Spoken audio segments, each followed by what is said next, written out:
So எல்லோரும் தம்ப்லைனை பார்த்து வந்திருப்பீங்க. மச்சு வாஸ்ட்ன்னு போட்டிருக்கோம். ஏதாவது சேனல் கூட விட்டுட்டு போறியா அப்படி இப்படின்னு நினச்சிடாதீங்க. எதுக்காக இந்த வீடியோனா, ஸோ நீங்கள் எல்லோரும் வேறு வேறு மன்மலாம் கேட்குறீங்கல்ல, அந்த எல்லா மன்மையும் நான் போட போகிறேன். எல்லாத்தையும் நான் ஸ்டாப்பாக போட போகிறேன். எதுக்கு நான் கொஞ்சம் இது பண்ணேன்னா, நம்ம சேனலுக்கு காப்பி ரைட் ஸ்ட்ரைக் வந்துருமோ, வந்த சேனல் மொத்தமாக போயிடும் அப்படின்னு பயந்தேன். பட் நான் வந்து 2வது சேனல் ஒன்று ஆரம்பிக்க போகிறேன். அந்த சேனலோட லிங்க் சேர்த்து இந்த சேனலுக்கு அதில் கொடுத்துட்றேன். ஸோ அதை சப்ஸ்கிரைப் பண்ணி வச்சுக்கோங்க.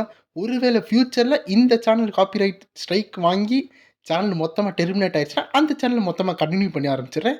அதனால இனிமே வந்து எதுலேயும் ஹோல்ட் பேக் பண்ண மாட்டேன். ஃபுல் அண்ட் ஃபுல் சாப்டர் மாற்றி மாற்றி போட்டுக்கிட்டே இருக்க போகிறேன். ஸோ இதுக்கடுத்து எந்த பயம் இல்லை. அதில் என்ன வருதோ வரட்டும். நான் எக்ஸ்ப்ளனேஷன் பிடிச்சிருக்கவங்களுக்கு அப்படியே கண்டினியூ பண்ணிக்கிட்டே இருங்க. நம்ம வந்து அப்படியே எத்தனை வருஷம் போவோமோ அத்தனை வருஷம் போய்க்கிட்டே இருப்போம். ஓகேவா? ஸோ அதுக்கு தான் இந்த வீடியோ. ஸோ இவ்வளோ நேரம் பார்த்திருந்தா ரொம்ப நன்றி. Bye guys.